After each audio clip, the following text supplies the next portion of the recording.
தன்னந்தனியாக சென்று சதாம் ஹுசேனிடமிருந்து 15 அமெரிக்க பிணை கைதிகளை முகமது அலி பத்திரமாக மீட்டெடுத்து கொண்டு வந்த தினம் இன்று. 1990 மிடில் ஈஸ்ட்ல பதட்டம்ங்கிறது இருந்துச்சு. சதாம் ஹுசேன் தலைமையில் இருந்த ஈராக் குவைத் மேல திடீர்னு படையெடுத்துச்சு.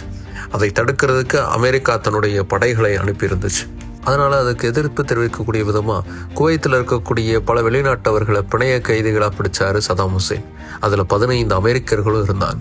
அதுக்கப்புறம் அமெரிக்கா பதட்டமாச்சு. அமெரிக்க மக்கள் சதாம் ஹுசேன் மேல கட்டும் கோபத்துல இருந்தாங்க.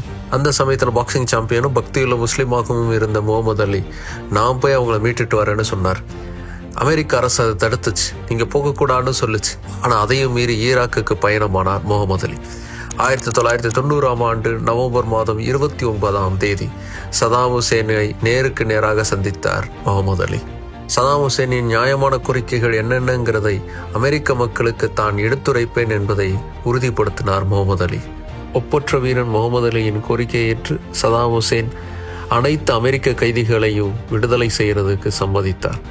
அப்படி 15 அமெரிக்க பிணைய கைதிகளை பத்திரமாக தன்னுடனேயே அழைத்து வந்து டிசம்பர் 2 அமெரிக்காவில் தரையிறங்கினார் முகமது அலி.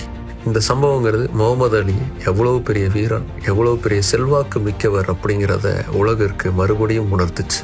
அப்படி முகமது அலி அமெரிக்க மக்களுக்கு இருந்த ஆபத்தை நீக்க தன்னந்தனியாக சென்று அவர்களை பத்திரமாக மீட்டெடுத்த தினம் இன்று.